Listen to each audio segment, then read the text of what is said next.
warahmatullahi wabarakatuh. Waalaikumsalam warahmatullahi wabarakatuh. Hamdan wa syukranillah wa shollian ala rasulillah amma ba'd.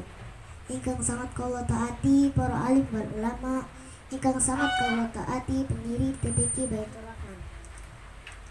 Ingkang kaula hormati para hadirin rahimakumullah. Pertama, marilah kita panjatkan puja dan puji syukur atas kehadiran Allah Subhanahu wa taala, karena atas rahmat dan nikmatnya kita dapat bertemu dan bermuajaah di tempat yang penuh barokah ini. Salawat serta salam tetap terlimpahkan kepada junjungan kita Nabi besar Muhammad SAW yang telah membawa segenap umat manusia dari zaman jahiliyah menuju zaman yang penuh dengan ilmu pengetahuan. Hadirin yang berbahagia, dalam surah Al-Isra ayat 23 Allah Subhanahu wa taala berfirman, Bismillahirrahmanirrahim. Wa qadha rabbuka alla ta'budu illa iyyahu wa bil walidaini ihsana. Imma yablughanna indakal kibara ahaduhuma aw kilahuma fala taqul lahumā uffin wa la tanharhuma wa qul lahumā qawlan karīmā. Yang artinya, dan Tuhanmu telah memerintahkan agar kamu jangan menyembah selain Dia, dan hendaklah berbuat baik kepada ibu bapak.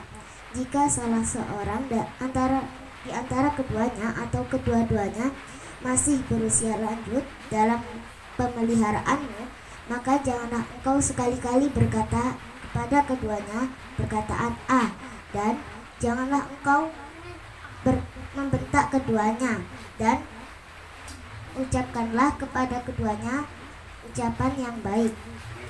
Dalam ayat tersebut Allah Subhanahu wa taala memerintahkan agar kita tidak menyekutukan Dia dengan apapun yang ada di dunia, dan kita wajib berbakti kepada orang tua.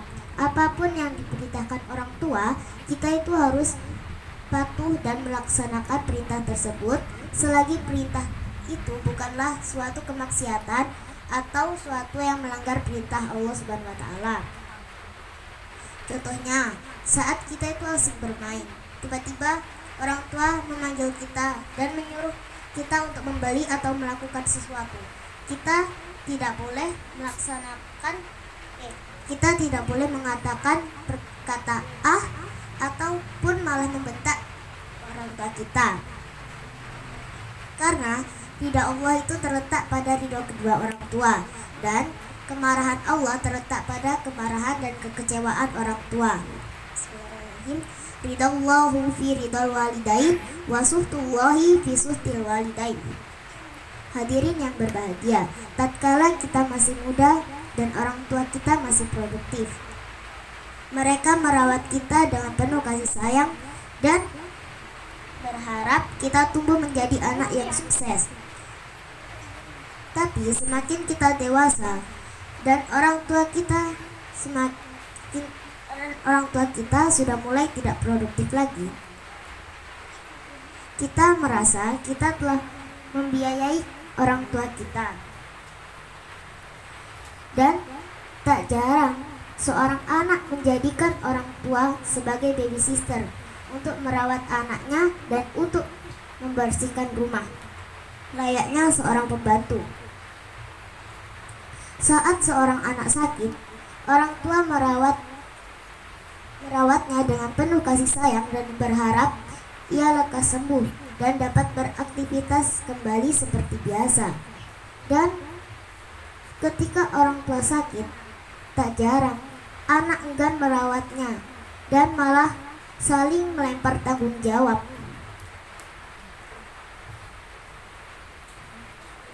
Dan banyak di berita tentang kasus-kasus anak yang membunuh orang tuanya, anak yang menyangkut orang tuanya ke pengadilan. Rasulullah SAW bersabda, Idza mata bana adama in qata amaluhu illa min thalathin Sodakotin jariyatin au ilmi yuntafa'u bihi aw waladin sholihin yad'ulah. Jika, yang artinya, jika anak Adam meninggal dunia, maka terputuslah semua amalnya kecuali 3 perkara, yaitu sodakoh jariyah, ilmu yang bermanfaat, dan anak soleh yang mendoakannya.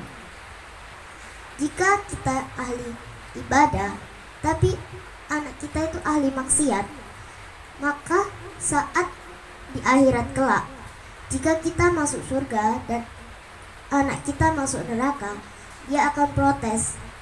Dia akan protes karena dia dimasukkan ke neraka sendiri.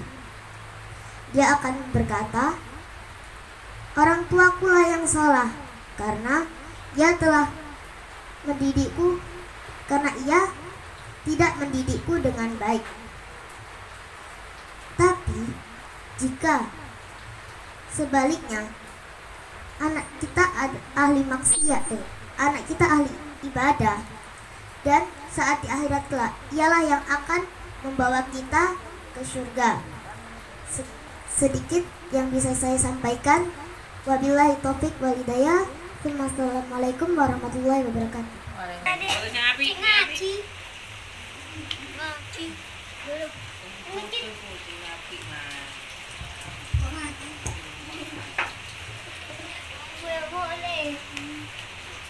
Dengar adik Mbak Paula.